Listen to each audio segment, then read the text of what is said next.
Telugu Desam party Janasena BJP కావాల్సినట్టు అక్కడ పాచికలు పడినాయి అని చెప్పి మా పార్టీ కానీ జగన్మోహన్ రెడ్డి గారిది కానీ మాది కానీ అభిప్రాయం.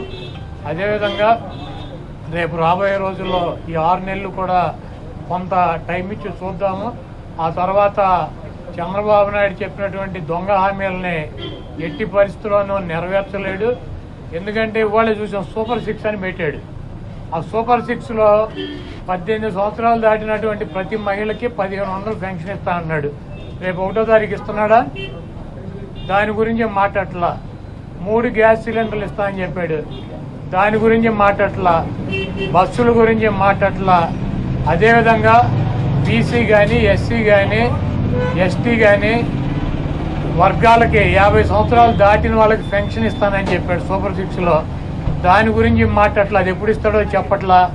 అదేవిధంగా ఇంకోటి 20 లక్షల మందికి నిరుద్యోగులకి ఉద్యోగాలు ఇప్పిస్తాను. ఉద్యోగాలు కనుక ఇప్పించలేకపోతే ఈ లోపు 3000 రూపాయలు నిరుద్యోగ వృత్తి కూడా ఇస్తానని చెప్పి సూపర్ 6లో పెట్టాడు. మొన్న తెలంగాణలో హరీష్ రావు గారు మాట్లాడుతూ చెబుతున్నాడు చంద్రబాబు నాయుడు గారు చెప్పిన వాగ్దానాన్ని ఏమీ చెప్పాడు. 1000 రూపాయలు ఈయన పెంచింది. ఇప్పుడు వచ్చి 3000 ఆల్రెడీ ఇచ్చేది జగన్మోహన్ రెడ్డి గారు 3000 ఇస్తా అంటే ఈయన వచ్చి 1000 ఇచ్చాడు. మీరు అక్కడ 2000 ఇస్తా అంటే రేవంత్ రెడ్డి 4000 చేయాలి కాబట్టి అక్కడ ఇబ్బంది పడుతూ ఉంటాడు. ఇంకా ఈయన సూపర్ 6 అని చెప్పి ప్రతి మహిళకి 1500 రూపాయలు ఇస్తాడు 18 సంవత్సరాలు దాటిన వాళ్ళకి. మరి ఆ వాగ్దానం ఎప్పుడు చేస్తాడు? రేపు 1వ తారీఖు ఇవ్వరా? కాబట్టి తెలుగుదేశం పార్టీ ఆయన ఇచ్చినటువంటి వాగ్దానాలను, చంద్రబాబు నాయుడు చేసినటువంటి వాగ్దానాలని పక్కదారి పట్టించడానికి ఊరికినే నిన్నేమో పోలవరం వెళ్ళి వచ్చాడు సోమవారం, మళ్ళీ గురువారం ఏమో అమరావతి వెళ్ళి వచ్చి అక్కడ ఎన్ని తిరిగి ఈయన కాలక్షేపం కబుర్లు, కాలక్షేపం మాటలు, ఊరికినే ఆయన వెళ్ళి అటు ఇటు తిరిగి రావడం తప్పించి ఎప్పుడు నువ్వు సూపర్ 6 అమలు చేస్తున్నావు స్పష్టంగా చెప్పాలని చెప్పి మేము డిమాండ్ చేస్తున్నాం. ఇప్పుడు ఇది ప్రజాస్వామ్య దేశం. ఎవరిని టార్గెట్ చేసుకున్నప్పుడు నేను పోయినంత మాత్రాన నన్ను టార్గెట్ చేస్తే వైఎస్ఆర్ కాంగ్రెస్ పార్టీ ఏం ఆగదు. జగన్మోహన్ రెడ్డి గారు ఇంటికి కూడా వీళ్ళు ఏం పీకలేరు. నన్ను కాదు జగన్మోహన్ రెడ్డి గారినే టార్గెట్ చేస్తారు. ఇక్కడ మీరు ఉన్న సెక్యూరిటీ అంతా తీసేసి గన్మెన్లను తీసేసి ఇంకా 15 రోజులు ఎలక్షన్ జరగలేదు, కమిటీ సిఫార్సులు రాలేదు, ఇక్కడ మొత్తం అంతా కూడా సెక్యూరిటీ తీసేశారు కదా. తీసేసి ఎల్లో మీడియా కెమెరాలు పట్టుకొచ్చి జగన్మోహన్ రెడ్డి గారి ఇంట్లోకి ఎట్టెళ్ళాలి, గోడ దూకి ఎట్టెళ్ళాలి, ఇవన్నీ కూడా వాళ్ళే చూపిస్తున్నారు. కాబట్టి ఇక్కడ టార్గెట్ ఎవడు దొరికితే ఆ టార్గెట్. ఇటువంటి వాటికి భయపడే ప్రసక్తి లేదు. ఎవడెవడికి టార్గెట్, ఎవడెవడి చేతులు ఏం రాసి ఉందో అవన్నీ పైన ఉన్నటువంటి భగవంతుడు నిర్ణయిస్తాడు. ఎవరి టార్గెట్లు ఎవరికి ఏమవుతుందో చూద్దాం రాబోయే రోజుల్లో. అదేవిధంగా ఋషికొండలో కట్టినటువంటి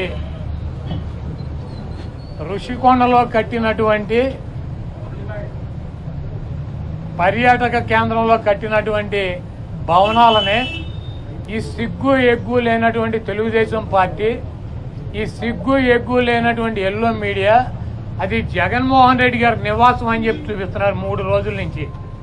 వెళ్ళి జగన్మోహన్ రెడ్డి గారు అక్కడ నివాసం ఉన్నాడా? జగన్మోహన్ రెడ్డి గారు 2014 నుంచి 19 దాకా ప్రతిపక్ష నాయకుడిగా ఉన్నాడు. ఆయన కార్యాలయం లోటస్ పాండ్, ఇల్లు లోటస్ పాండ్. ఆయన లోటస్ పాండ్ హైదరాబాద్ నుంచే ప్రతిపక్ష నాయకుడికి ఉన్న 5 సంవత్సరాలు నడిపాడు. ముఖ్యమంత్రి అయిన తర్వాత 5 సంవత్సరాలు ఈ తాడేపల్లిలో ఉన్నటువంటి ఇల్లు, క్యాంప్ ఆఫీస్ ఇక్కడి నుంచే నడిపాడు ఆయన కార్యాలయాన్ని కానీ ఇంటిని కానీ. జగన్మోహన్ రెడ్డి గారి రక్తంలో లేదు. ప్రభుత్వం కట్టించినటువంటి ఇళ్లలో ఉండటం కానీ, ప్రభుత్వం కట్టించినటువంటి గెస్ట్ హౌస్లో ఉండేటువంటి కర్మ జగన్మోహన్ రెడ్డి గారికి పట్టల. జగన్మోహన్ రెడ్డి గారు వైజాగ్లో సొంత ఇల్లు కట్టుకున్నాక అక్కడ షిఫ్ట్ అవుతాడు. అంతేగాని టూరిజం ప్లేస్లో కట్టినటువంటి ఆ హౌస్లో జగన్మోహన్ రెడ్డి గారు వెళ్తాడని చెప్పి ఎవడు చెప్పాడు వీళ్ళకి, వెధవులకే?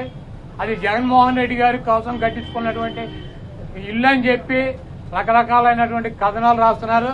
అది ఒక అంతర్జాతీయ రాజధానిగా తీర్చిదిద్దాలన్నదే వైఎస్ఆర్ కాంగ్రెస్ పార్టీ లక్ష్యం. దాన్ని రాజధాని చేయాలన్నదే ఆ రోజు నిర్ణయించుకున్నాం. కాబట్టి అక్కడ ఇంటర్నేషనల్ సెమినార్లు జరుగుతున్నాయి.